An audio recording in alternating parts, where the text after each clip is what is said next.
నమస్తే ఫ్రెండ్స్, నా పేరు తులసి చందు. ప్రస్తుతం తెలంగాణలో చాలా పెద్ద సమస్య ఏదైనా ఉంది అంటే అది గురుకుల పాఠశాలలు, ఆశ్రమ పాఠశాలల్లో విద్యార్థులకు సంబంధించి 50 మంది జస్ట్ 1 year లో తెలంగాణ గురుకులాల్లో 50 మంది విద్యార్థులు చనిపోయారు. 24 మంది పిల్లలు ఆత్మహత్య చేసుకున్నారు. 8 మంది పిల్లలు అనుమానాస్పద స్థితిలో చనిపోయారు. 14 మంది పిల్లలు అనారోగ్యంతో చనిపోయారు. 4 పిల్లలు సరైన తిండి పెట్టకపోవడంతో ఫుడ్ పాయిజన్ తో చనిపోయారు. జగిత్యాల జిల్లా మెట్పల్లి మండలం పెద్దాపూర్ గురుకుల పాఠశాలలో అస్వస్థకు గురై ఓ విద్యార్థి మృతి చెందగా మరో 2 చికిత్స పొందుతున్నారు. మంచిర్యాల జిల్లా కేంద్రంలోని ప్రభుత్వ గిరిజన బాలికల ఆశ్రమ గురుకుల పాఠశాలలో ఫుడ్ పాయిజన్ అయింది. 12 మంది విద్యార్థులు అస్వస్థతకు గురయ్యారు. పెద్దపల్లి జిల్లా ముత్తారంలోని కస్తూర్బా స్కూల్లోని విద్యార్థులు అస్వస్థతకు గురయ్యారు. భవిష్యత్తు కోసం వెళ్తే బతికే లేకుండా పోతోంది. విద్యా బుద్ధులు నేర్పాల్సిన గురుకులాల్లో విద్యార్థుల ప్రాణాలు పోతున్నాయి. కొమరంభీం ఆసిఫాబాద్ జిల్లాలో వాంకిడి ఆశ్రమ పాఠశాలలో అక్టోబర్ 30వ తేదీన ఫుడ్ పాయిజన్ జరిగి 64 మంది పిల్లలు హాస్పిటలైజ్ అయ్యారు. చాలా సీరియస్ కండిషన్లో 3 పిల్లల్ని నిమ్స్లో జాయిన్ చేస్తే వాళ్ళలో శైలజ అనే 9వ క్లాస్ చదివే అమ్మాయి చనిపోయింది. కొన్ని రోజులుగా నిమ్స్ లో చికిత్స పొందుతున్న కొమరంభీం జిల్లా వాంకిడి ఆశ్రమ పాఠశాల విద్యార్థిని శైలజ మృతి చెందింది. ఏమీ లేని పరిస్థితుల్లో పిల్లల్ని ఆశ్రమ పాఠశాలలో, గురుకుల పాఠశాలల్లో చేరుస్తుంటే అక్కడ పెట్టే ఫుడ్ సరిగా లేక పిల్లలు ప్రాణాలు కోల్పోవడము అనేది సిగ్గుతో తలదించుకోవాల్సినంత దారుణమైన విషయం.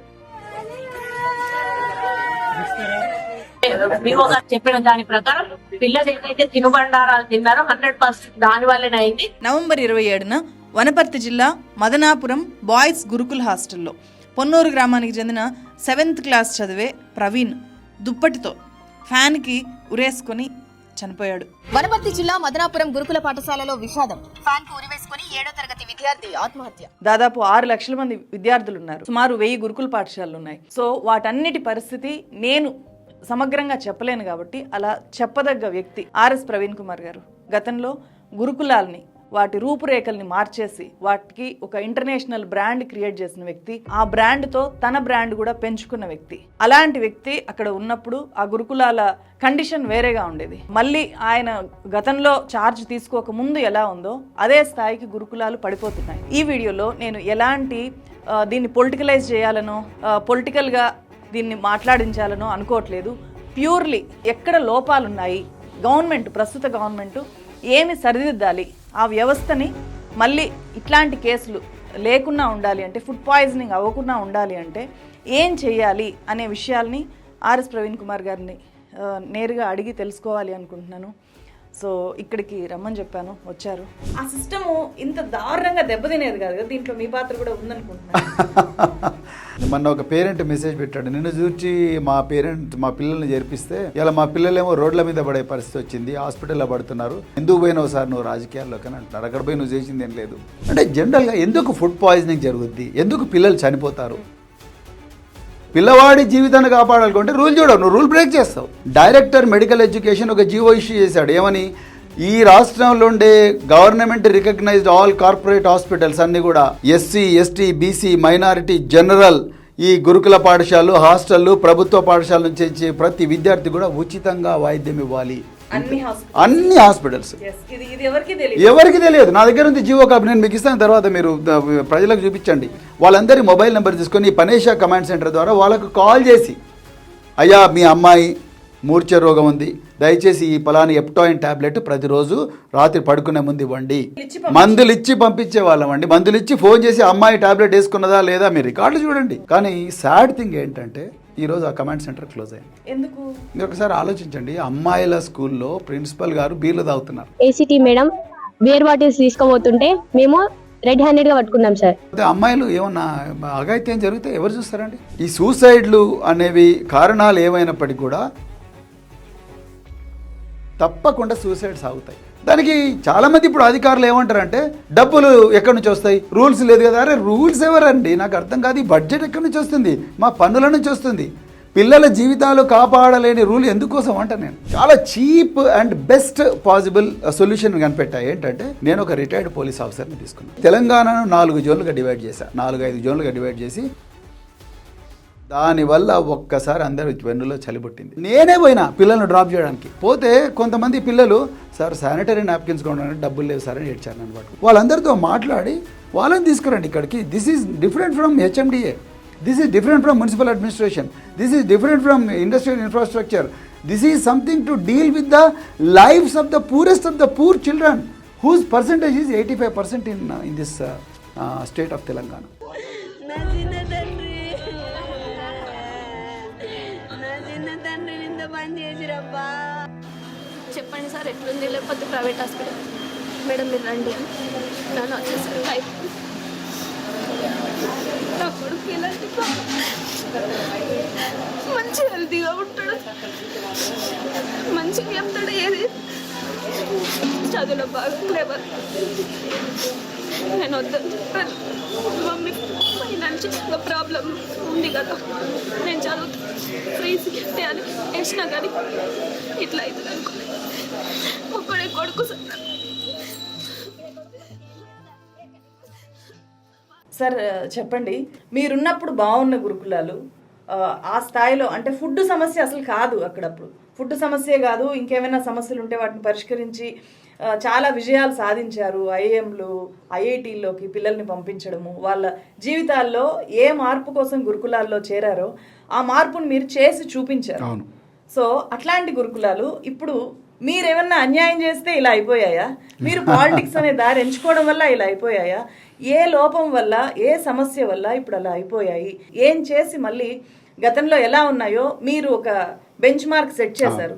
ఆ బెంచ్ మార్క్ ని చేరుకోవడంలో గవర్నమెంట్ ఇప్పుడు ఏం చేయాలి అనేది ఇది ఈ వీడియో ద్వారా గవర్నమెంట్ కి మీరు నేను కూడా ఒక కన్స్ట్రక్టివ్ గా చెప్పాలి, అది నా ఉద్దేశము. చాలా ధన్యవాదాలు తులసి గారు. మొట్టమొదట నేను ఎవరి మీద కూడా అకారణంగా విమర్శలు చేయను, చేసే తత్వం కూడా కాదు. ఇక రెండవది, చాలామంది పేరెంట్స్ నన్ను నిరంతరం ఇప్పటికీ నిందిస్తున్నది ఏంటంటే గురుకులాలను ఎందుకు వదిలేసి వెళ్ళినాం. మొన్న ఒక పేరెంట్ మెసేజ్ పెట్టాడు, నిన్ను చూచి మా పిల్లల్ని చేర్పిస్తే ఇలా మా పిల్లలేమో రోడ్ల మీద పడే పరిస్థితి వచ్చింది, హాస్పిటల్లో పడుతున్నారు, ఇప్పుడు తీయాలంటే ఎట్లా తీయాలి, ఏం కావాలి, మళ్ళీ మేము పేదలుగానే మిగిలిపోవాలన్నా, ఎందుకు పోయినావు సార్ నువ్వు రాజకీయాల్లోకి అని అంటున్నారు. అక్కడ పోయి నువ్వు చేసింది ఏం లేదు, అక్కడ నువ్వు ఏం చేయగలిగింది లేదు అన్న ఒక నిరాశతో ఆయన మాట్లాడడం జరిగింది. మీరు ఈ వీడియో చేస్తున్నందుకు మీకు హృదయపూర్వక ధన్యవాదాలు. కానీ ఈరోజు నిజంగా ఈ సంఘటనలు చూస్తే నాకు చాలా భయం వేస్తున్నది, బాధ కన్నా భయం వేస్తున్నది.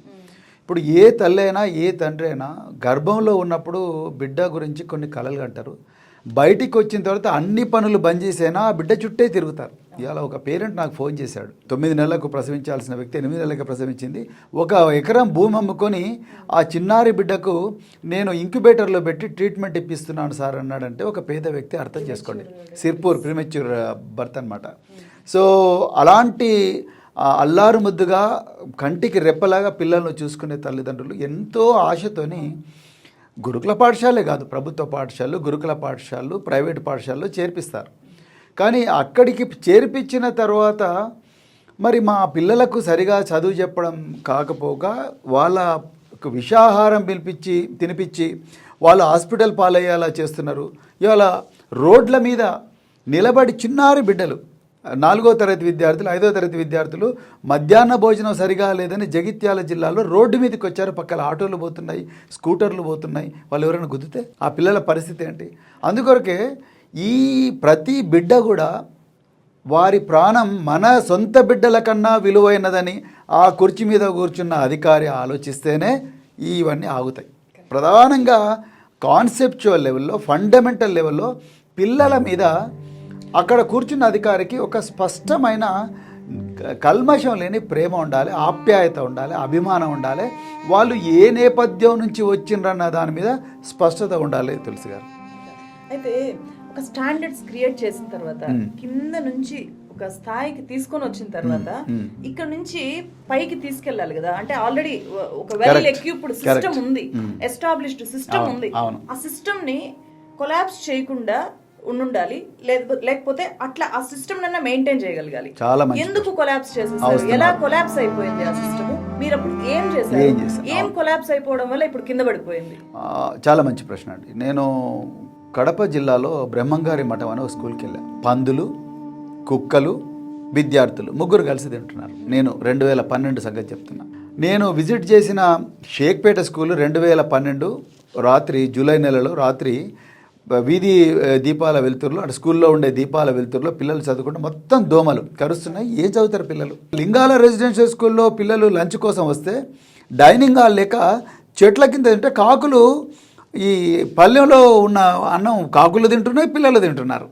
ఇది వాస్తవం. 6 నెలలు, దాదాపుగా 6 నెలలు నిరంతరాయంగా హిందూపూర్ నుంచి శ్రీకాకుళంలో బామిని వరకు, బామిని నుండి మరి ఆదిలాబాద్ దాకా అన్ని స్కూల్స్ దాదాపుగా ఒక 80% స్కూల్స్ తిరిగానండి నేను. తిరిగితే చాలా చోట్ల కూడా నాకు ఇదే పరిస్థితి అనిపించింది. సో రెండవది ఏంటంటే, ఏ ప్రిన్సిపల్ కూడా వాళ్ళ సెక్రటరీ ఎవరో తెలియదు, వాళ్ళ హెడ్ ఆఫ్ ద డిపార్ట్మెంట్ ఎవరో తెలియదు. వీళ్ళకు తిండి పెట్టడమే నేను చేసే గొప్ప ఆ ఫేవరు, వీళ్ళకు మళ్ళీ ఇంగ్లీష్ మీడియంలో చదవా, వీళ్ళకు మంచి తిండా, లేకపోతే డైనింగ్ హాల్లో టేబుల్స్ ఉండాలా, బెంచ్లు ఉండాలా అన్న భావన అనేది చాలామంది ప్రిన్సిపల్స్కి ఉండేది. వాళ్ళ మీద ఒక కైండ్ ఆఫ్ ప్యాట్రియార్కల్ అప్రోచ్, అంటే నీకు ఇది ఇస్తున్నాం కదా తీసుకోవయ్యా, షెల్టర్ లేదు కదా, షెల్టర్ ఉంది కదా, ఇప్పుడు ఇచ్చాను కదా, నీకు అన్నం అక్కడ ఇంట్లో 2 పూటలు దొరికాయి, నీకు 3 పూటలు పెడుతున్నాం కదా, పురుగులు అన్నమా అనేది తర్వాత 3 పూటలు పెడుతున్నాం కదా, మేము హాస్టల్ ఇంట్లో అది కూడా ఉండదు కదా, నేను కూడా హాస్టల్లో చదువుకున్నాను కాబట్టి నాకు ఇవన్నీ తెలుసు. నేను సోషల్ వెల్ఫేర్ హాస్టల్లో కర్నూలులో చదువుకున్నాను కాబట్టి నాకు కూడా ఐడియా ఉంది ఇవన్నీ కూడా. సో ఇవన్నీ చూసిన తర్వాత నాకు అనిపించింది, ఇంకా ఆరోగ్యం అయితే చాలామందికి కూడా ఈ గజ్జి లేకపోతే తామర, ఈ స్కేబీస్ ఉండేదన్నమాట, స్కిన్ డిసీజెస్. తర్వాత వాళ్ళ బట్టలు సరిగా ఉండేవి కాదు, ఎవరికి కూడా స్పోర్ట్స్ షూ ఉండేవి కాదు, తర్వాత క్షౌరం చేసేవాళ్ళు కాదు అబ్బాయిలకు. ఇంకా అమ్మాయిలకైతే చెప్పలేనని సమస్యలు.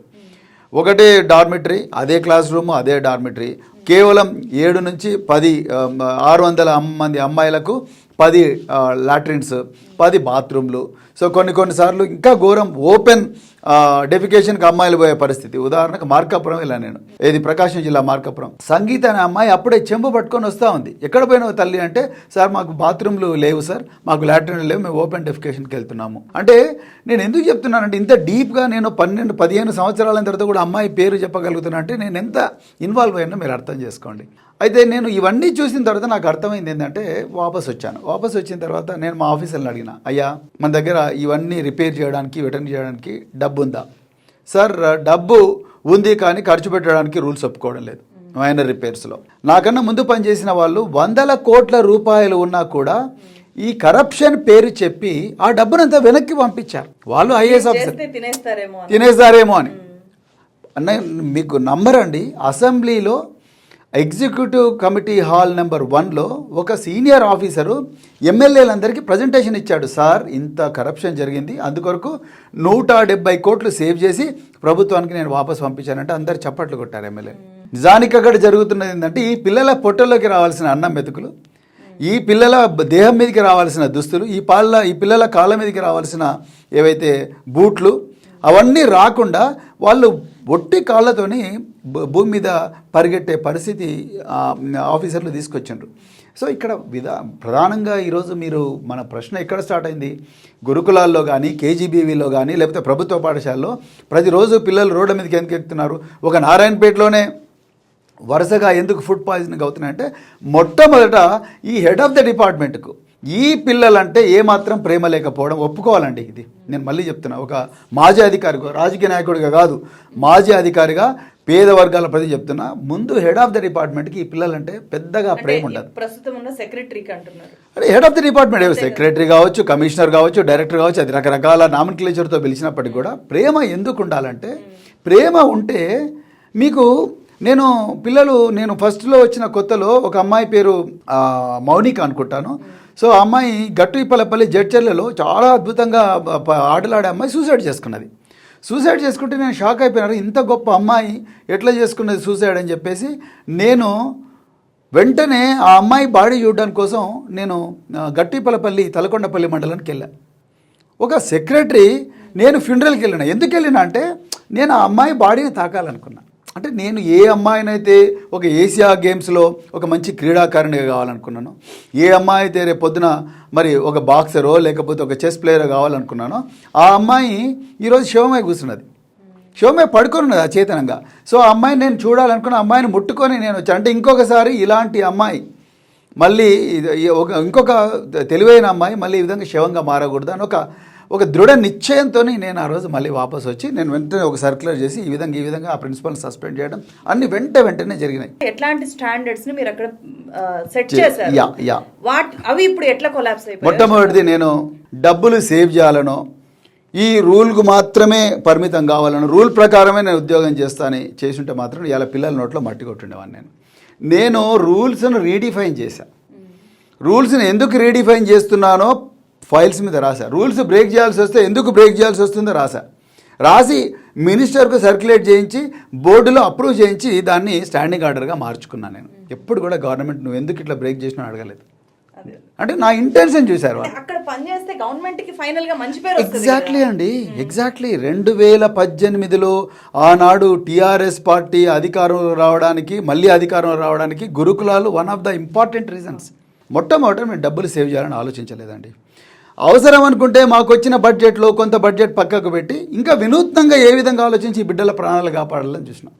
రెండోది, సాంప్రదాయకమైన పద్ధతిలోనే పిల్లల జీవితాలు మార్చాలి, సాంప్రదాయపరమైన పద్ధతిలోనే ఈ విషాహారం సంఘటనలు ఆపాలి అంటే మాత్రం మన వల్ల కాదు. ప్రిన్సిపల్ల మీద ఆధారపడి లేకపోతే టీచర్ల మీద ఆధారపడి వాళ్ళనే రెగ్యులర్గా మీరు విషాహారం లేకుండా చూడండి, పిల్లలు సూసైడ్లు లేకుండా చూడండి, లేకపోతే పిల్లలు గోడ దుంకి పారిపోకుండా చూడండి, లేకపోతే పిల్లలకు జ్వరాలు రాకుండా చూడండి అంటే అది అయ్యే పని కాదు. నేను మళ్ళీ చెప్తున్నా, ఈ ప్రభుత్వానికి చెప్తున్నా, గత ప్రభుత్వంలో నేను చేసి చూపించిన చాలా cheap and best possible solution కనిపెట్టా. ఏంటంటే నేను ఒక రిటైర్డ్ పోలీస్ ఆఫీసర్ని తీసుకొని నా దగ్గర ఏదైతే బడ్జెట్ కొంత మిగులుతూ ఉండిందో ఆ బడ్జెట్లో అతన్ని ఓఎస్డీగా అపాయింట్ చేసి అతని కింద ఫుడ్ సైన్స్లో పీజీలు చేసిన వాళ్ళు, ఫుడ్ ఇన్స్పెక్టర్గా పనిచేసి బయటకు వచ్చిన వాళ్ళు, ఫార్మా ఇండస్ట్రీలో పనిచేసిన వాళ్ళు, హోటల్స్లో పనిచేసిన వాళ్ళు ఎవరైతే ఉంటారో వాళ్ళని అతని కింద అసిస్టెంట్స్గా తీసుకొని తెలంగాణను 4 జోన్లుగా డివైడ్ చేశారు. నాకు తెలియదు, మీరు ఉదయం నిద్ర లేచిన వెంటనే నువ్వు బ్రేక్ఫాస్ట్ తయారయ్యే టైంలో నువ్వు డైనింగ్ హాల్లో ఉండాలి, లంచ్ తయారయ్యే టైంలో డైనింగ్ హాల్లో ఉండాలి. అదేవిధంగా డిన్నరు 3 గంటలకి స్టార్ట్ చేయడం మొదలు పెడతారు కాబట్టి 3 గంటలకు స్టార్ట్ చేసేటప్పుడు నువ్వు సర్ప్రైజ్గా ఎక్కడ పడితే అక్కడ ఆదిలాబాద్ కావచ్చు, అలంపూర్ కావచ్చు, కోదాడ కావచ్చు, కొడంగల్ కావచ్చు, అట్లా నేను 5 టీంలు పెట్టా. 5 టీంల్లో ఒక retired police officer, zonal level food సైన్స్లో స్పెషలిస్ట్ అయిన టీమ్స్, తర్వాత ఇంకా హెల్త్ సూపర్వైజర్లను కూడా పెట్టా. అందులో అంటే నర్సింగ్ చేసిన వాళ్ళు, జిఎన్ఎం, ఏఎన్ఎం చేసిన వాళ్ళని కూడా పెట్టి వాళ్ళకు వెహికల్ ఇచ్చాం.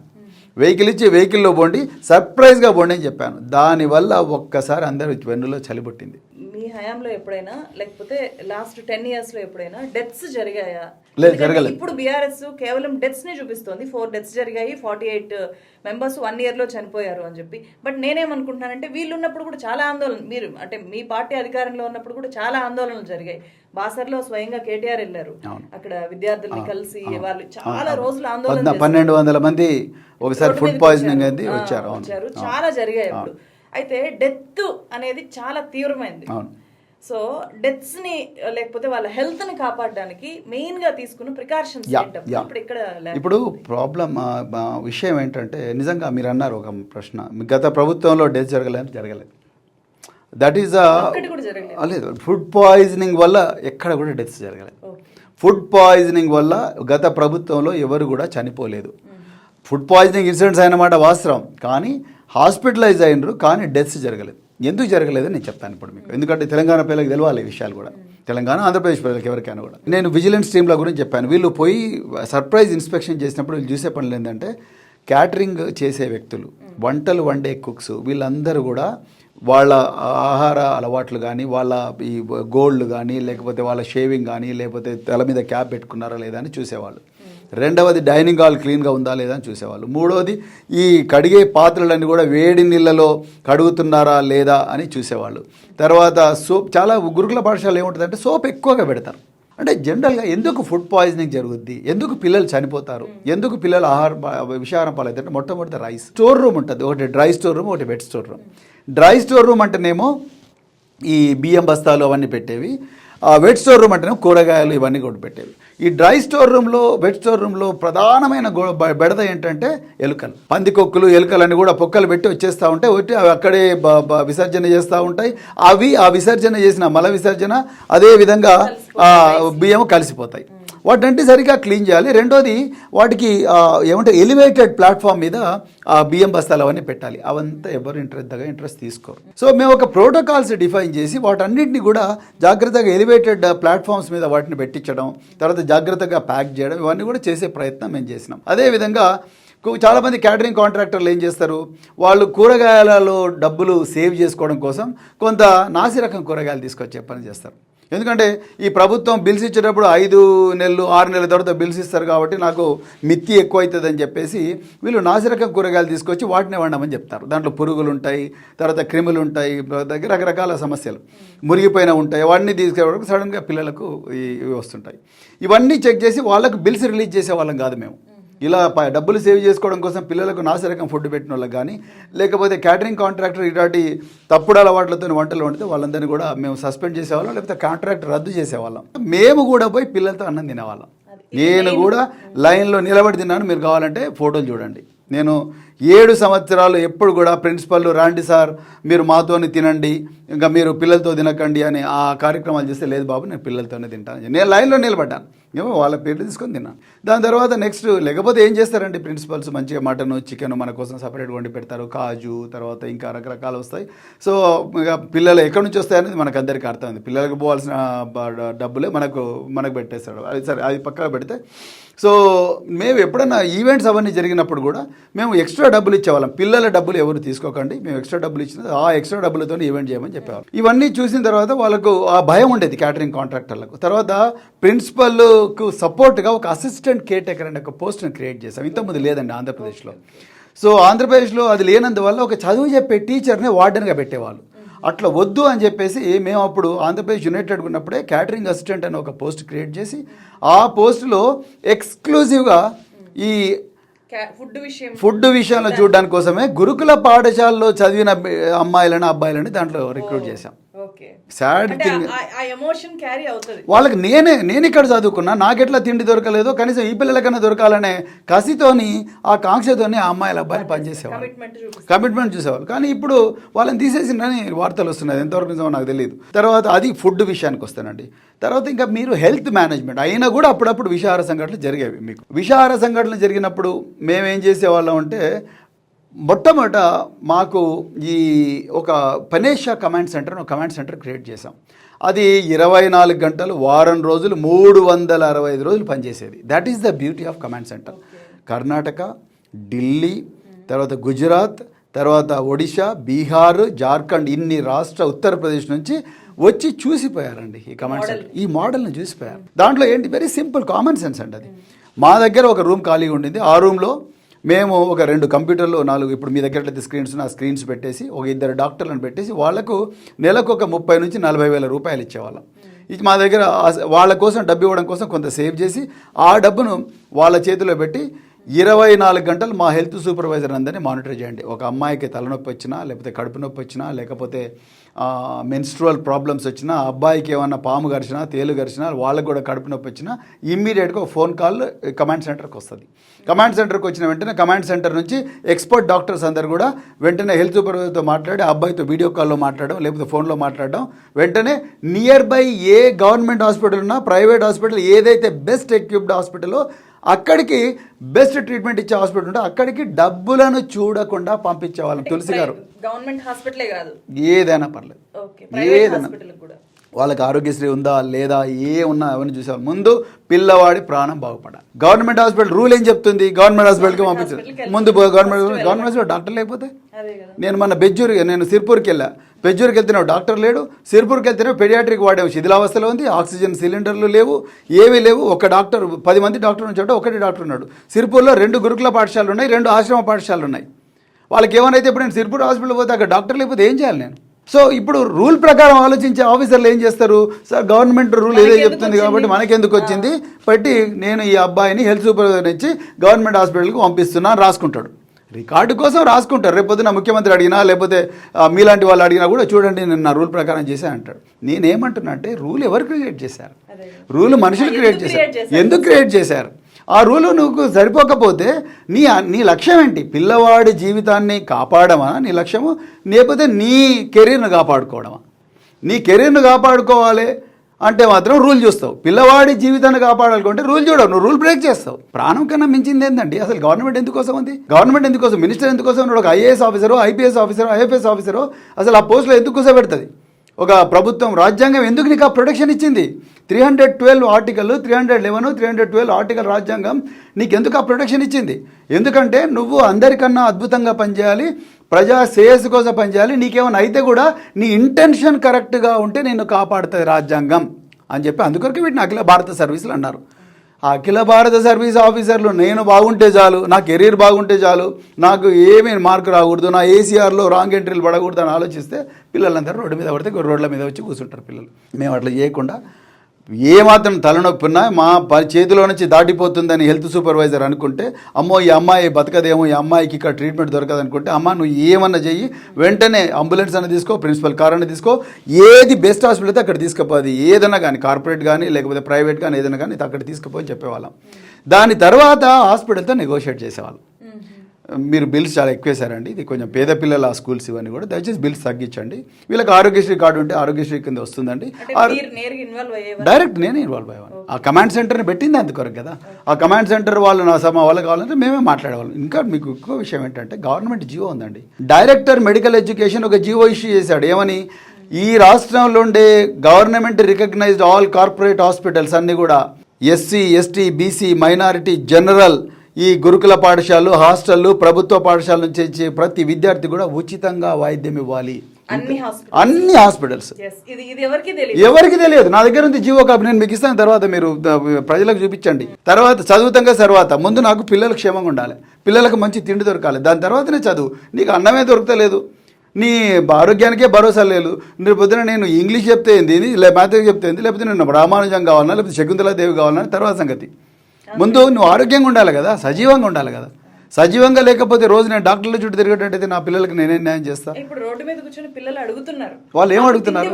ముందు తిండి పెట్టండి అంటున్నారు. మీరు మొన్న షాద్నగర్లో అమ్మాయిలందరూ వచ్చారు, సో మీరు చూసారు. కేజీబీల అమ్మాయిలు, హరీష్ రావు గారు వీళ్ళందరూ కూడా వెళ్ళారు. సో జగిత్యాలలో ఈరోజు పిల్లలు రోడ్డు మీదకి వచ్చారు. ప్రతి చోట కూడా పిల్లలు రోడ్డు మీదకి వచ్చారు. ఈ ఆదిలాబాద్లో అయితే 4 కిలోమీటర్ల నేషనల్ హైవే మీద నడుచుకుంటూ పోయారు కలెక్టర్ దగ్గరికి పిల్లలు. మరి గోడ దింకి వచ్చేస్తున్నారు. ఆకలి అయితే ఏం చేస్తారు? అమ్మాయిలు సూర్యాపేటలో అమ్మాయిలు ప్రిన్సిపల్ రూమ్లో బీర్లు దొరికినాయి, బీర్లు తాగుతుంది ప్రిన్సిపల్, ఈ ప్రిన్సిపల్ను తీసేయండి అని 4 రోజులు స్ట్రైక్ చేయాల్సిన పరిస్థితి. మీరు ఒకసారి ఆలోచించండి, అమ్మాయిల స్కూల్లో ప్రిన్సిపల్ గారు బీర్లు తాగుతున్నారు అంటే ఎట్లా చూడాలి ఈ సమస్యను? నేను ప్రిన్సిపల్ రూమ్లో ఆ ప్రిన్సిపల్ అఫీషియల్ రిఫ్రిజిరేటర్లో బీర్లు ఎట్లా పెట్టుకొని బీర్లు తాగితే అమ్మాయిలు ఏమన్నా అఘాయిత్యం జరిగితే ఎవరు చూస్తారండి?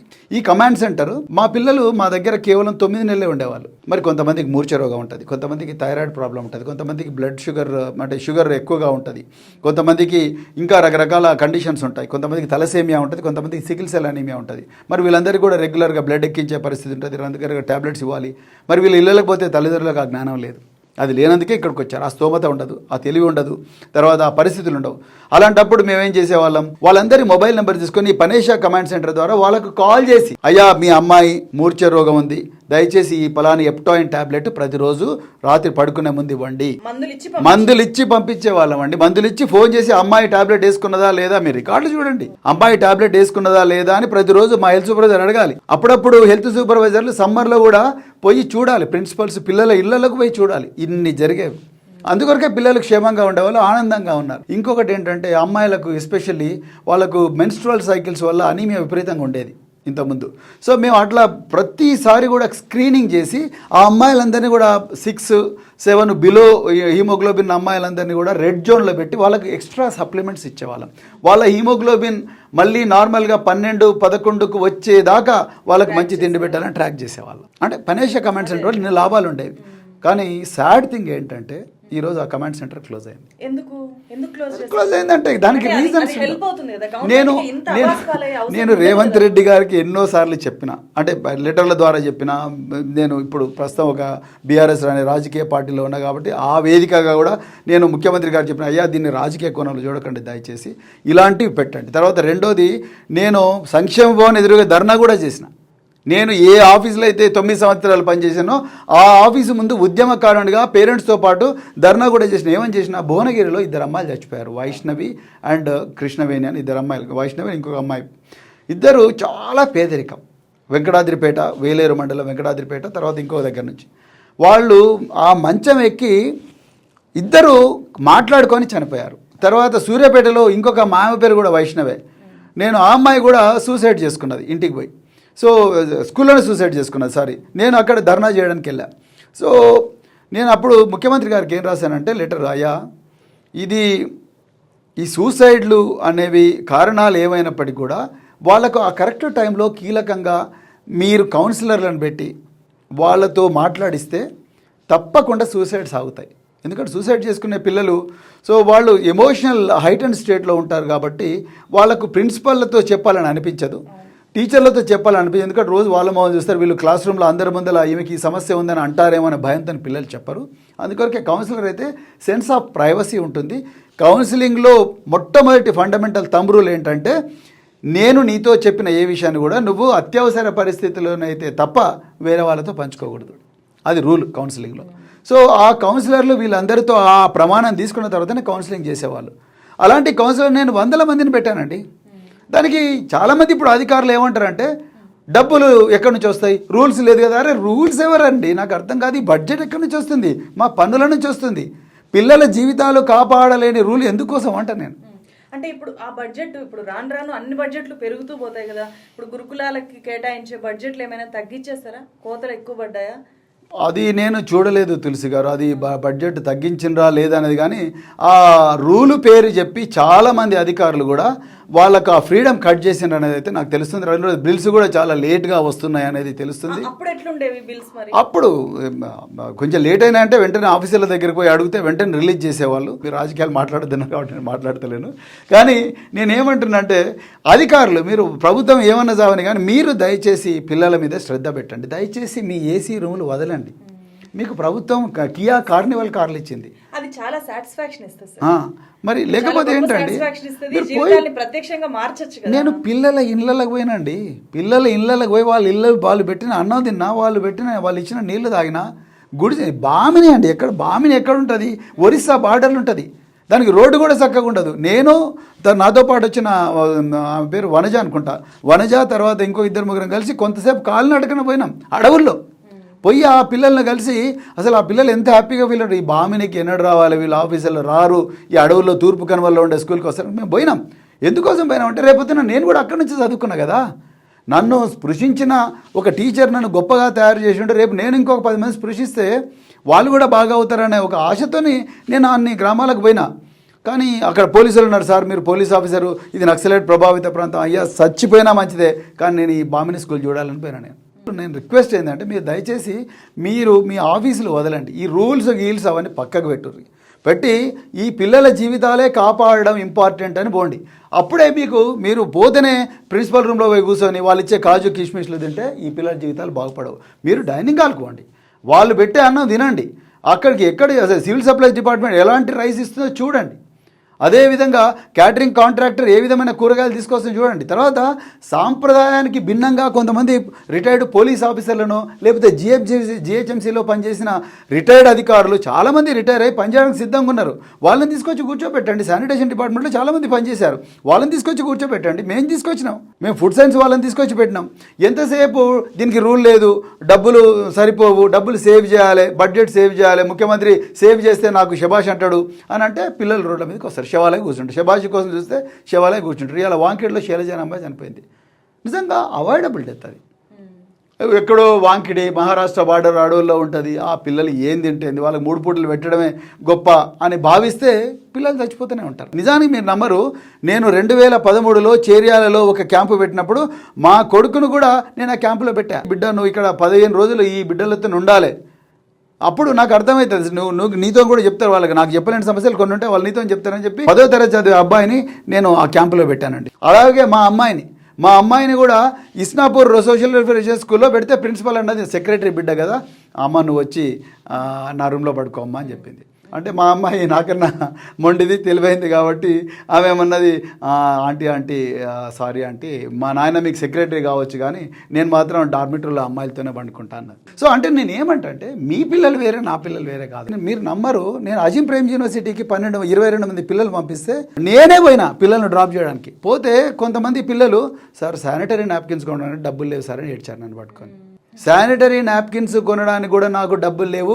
మా క్లాస్మేట్స్ అందరు కూడా ఆగర్భ శ్రీమంతులు, వాళ్ళేమో స్నాక్స్ తింటుంటే మేము అరటి పండు కొని తినాల్సి వస్తుంది అని అన్నారు. అప్పుడు నేను నా పాకెట్లోకి వెళ్ళి డబ్బులు ఇచ్చిన. నా రిక్వెస్ట్ ఏంటంటే చీఫ్ సెక్రటరీ గారికి లేకపోతే ముఖ్యమంత్రి వీళ్ళని పలానా చోట పంపించండి అని 4 చోట్ల చెప్తారేమో కానీ ఊకే చెప్పరు. అంటే నాకు తెలిసిన ఒక ఇన్ఫర్మేషన్ నేను ఓపెన్ గా మీరు ఎట్లా అడగండి, చెప్పారు, ఏం నేను కూడా అంతే కాదు. చెప్తున్నాను. పిల్లల ప్రాణాలు నేను కాపాడడం actually కోసం చెప్పాను కదా, నేను దీని మీద వీడియో చేద్దామని అనుకున్నాను.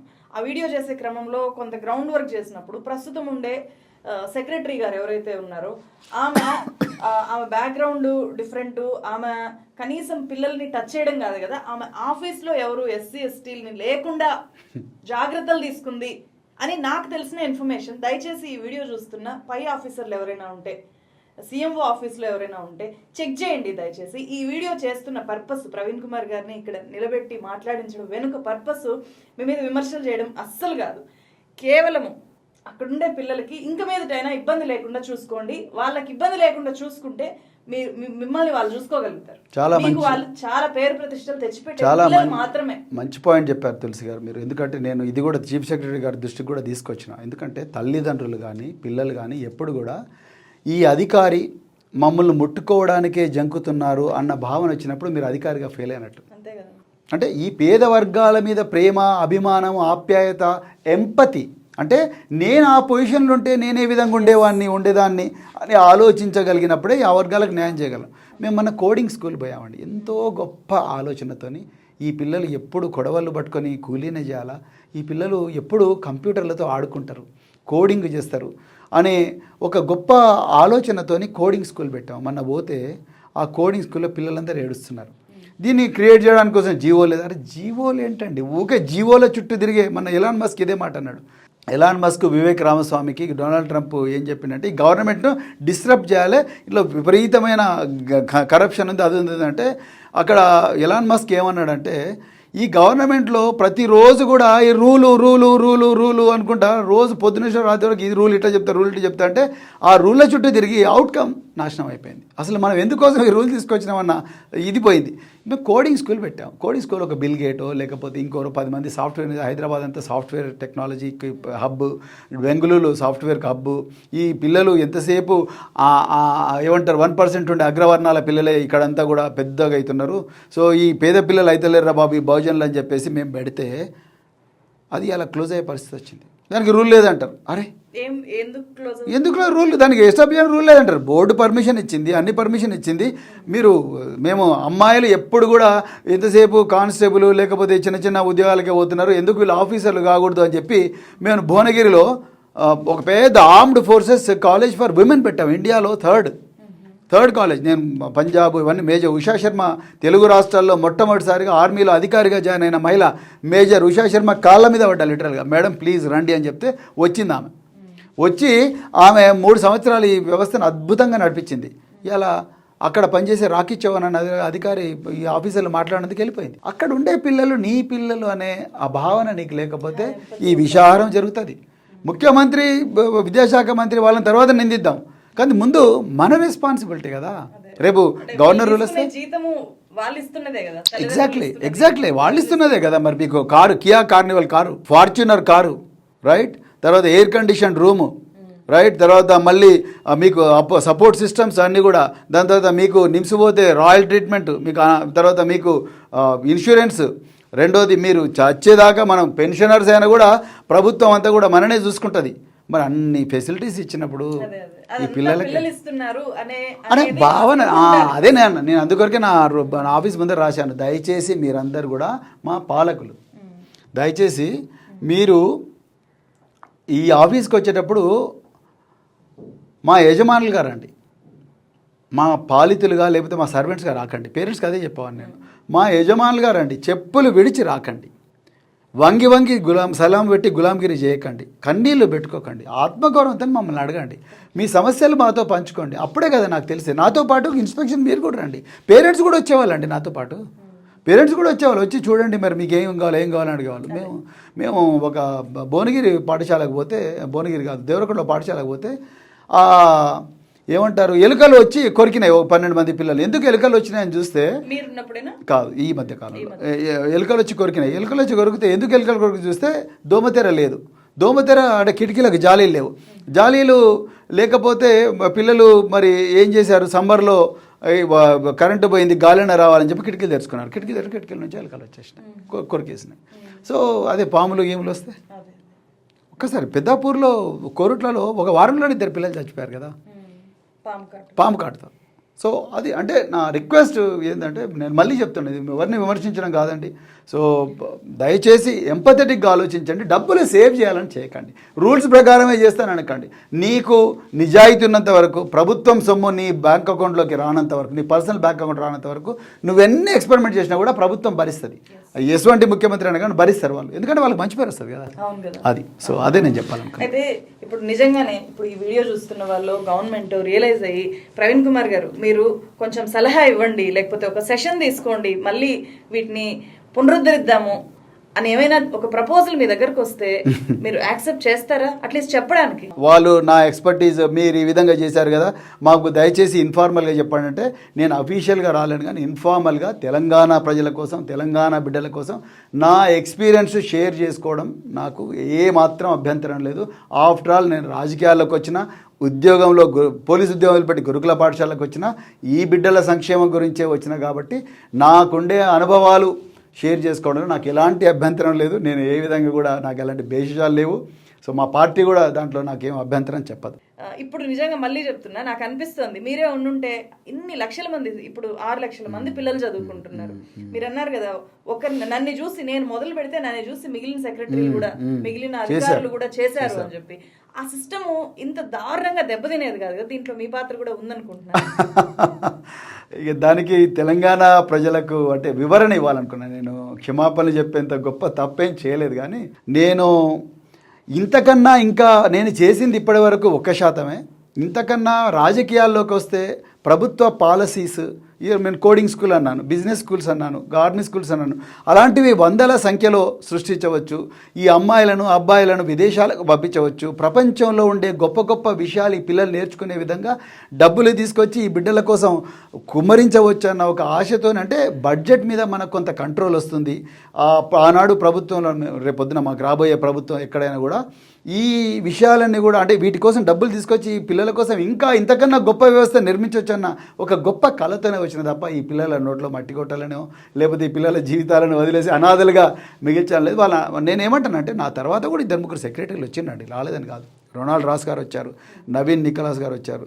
వీళ్ళు చాలా అద్భుతంగా చేశారు. వాళ్ళకున్న పరిమితుల లోపలనే నేను చేసిన మంచి పని తీసుకున్నారు. వాళ్ళ సొంత ఆలోచనలు కూడా కలిపి ఇంకా బాగా చేశారు. వాళ్ళ కొత్తగా వచ్చే ఆలోచనలు కూడా చేశారు. కానీ తర్వాత కుప్పగూలిపోతున్నాయి వ్యవస్థలు. సో రెండోది, ఇంకా ప్రభుత్వానికి కూడా పెద్దగా శ్రద్ధ ఉన్నట్టుగా అనిపించలేదు నాకు. అంటే వ్యక్తుల గురించి మాట్లాడాను, రేవంత్ రెడ్డి గారు లేకపోతే ఇంకెవరి గురించి మాట్లాడాను నేను. ప్రభుత్వానికి కలెక్టివ్గా శ్రద్ధ ఉన్నట్టుగా అనిపించట్లేదు. ప్రభుత్వం కూడా దీని మీద రివ్యూలు పెట్టాలి, ప్రభుత్వం డబ్బులు ఎక్కువ ఇవ్వాలి, అధికారులు మంచిగా పనిచేసే అధికారులు అయ్యారు. ప్రభుత్వంలో మంచిగా పనిచేసే అధికారులు మారుమూల ప్రాంతాల్లోనో లేకపోతే రకరకాల పోస్టింగ్లు లేని వాళ్ళు ఉన్నారు. సో లేకపోతే అప్రాధాన్యత ఉన్న, ప్రాధాన్యం లేని పోస్టింగ్లో ఉన్నారు. వాళ్ళందరితో మాట్లాడి వాళ్ళని తీసుకురండి ఇక్కడికి. This is different from HMDA, this is different from municipal administration, this is different from industrial infrastructure, this is something to deal with the lifes of the purest of the poor children whose percentage is 85% in this state of Telangana. మీకు అంటే ఎప్పటికీ గురుకులాలు అనగానే RS Praveen Kumar గారు అందరికీ గుర్తొస్తారు. So ఇట్లాంటి పరిస్థితులు చూస్తూ మీరు ఒక బీఆర్ఎస్ లీడర్గానే కాకుండా ఇంకేమైనా మార్పు చేయడానికి ఏమైనా ఉందా అవకాశం? గురుకులాలే కాదండి, విద్యా వ్యవస్థనే మార్పు చేయాల్సిన అవసరం ఉంది, మార్పు చేయాలి. కానీ ఆ మార్పు చేసే క్రమంలో ఆ పిల్లల మీద ఎంపతి, అంటే పిల్లలు నా పిల్లలు అయితేనే, మళ్ళీ రిపీట్ చేస్తున్నాం అనుకోకండి, వాళ్ళు నా పిల్లలు, అక్కడ చదివే పిల్లలు నా పిల్లల కన్నా గొప్పగా ఉండాలి అన్న భావన ఉంటేనే ఇవన్నీ పనిచేస్తాయి. లేకపోతే ఏదో పేదోళ్ళు ఆకలి అవుతుంది కదా అన్నం ఇద్దాము, షెల్టర్ లేదు కదా షెల్టర్ ఇద్దాము, యూనిఫామ్ లేదంటే యూనిఫామ్ ఇద్దాము అని అంటే మాత్రం వాళ్ళు మళ్ళీ పేదవాళ్ళుగా మారడం ఖాయం. సో దీనివల్ల ఏం కాదు. ఇప్పుడు మన డిస్కషన్ అయింది, గవర్నమెంట్ కొంచెం దీంట్లో నుంచి, నేను నిజంగా ఎప్పుడు ఇంత ఎక్కువ రిక్వెస్ట్ చేయలేదు, కొంచెమైనా తీసుకోవాలి. మీరు చెప్పిన సూచనల్లో మన మాటల్లో కూడా బాధ అర్థం అవ్వాలి, వాళ్ళు చూస్తున్న విజువల్స్లో కూడా అర్థం అవ్వాలని కోరుకుంటున్నా. ఈ వీడియో చూస్తున్న మీరంతా కూడా ఇందులో ప్రవీణ్ కుమార్ గారు చెప్పిన విషయాల్ని మీ వాయిస్ ద్వారా మీరు చేరవేయడానికి ట్రై చేయండి. ఈ వీడియోని మీరు షేర్ చేయండి, గవర్నమెంట్ దృష్టికి తీసుకెళ్ళండి. మీ ఏరియాస్లో చాలా గురుకులాలు ఉంటాయి, ఏపీలో కూడా ఇది తెలంగాణకి సంబంధించింది మాత్రమే కాదు, ఏపీలో ఉండే గురుకుల పాఠశాలలు, గవర్నమెంట్ స్కూల్స్ ఎక్కడైనా సరే అధికారులకి కొంచెం ఎంపతి ఉండాలి. మీరు మీ పిల్లల్ని ఆ స్థానంలో లేకపోతే మిమ్మల్ని ఆ స్థానంలో పెట్టుకొని ఆలోచించే ధోరణిని అలవాటు చేసుకుంటే అది మీకు చాలా హెల్ప్ అవుతుంది, చాలా హ్యాపీనెస్ని ఇస్తుంది అని చెప్పి నేను మళ్ళీ రిక్వెస్ట్ చేస్తూ సో పిల్లల కోసం పనిచేయాలి అని చెప్పి కోరుకుంటూ నేను కూడా పిల్లలకు సంబంధించి ఎలాంటివి వచ్చినా నా వాయిస్ని నేను రైజ్ చేస్తాను. మీరు కూడా మీ వంతు షేర్ చేయండి అని చెప్పి రిక్వెస్ట్ చేస్తాను. Thank you so much. Thank you.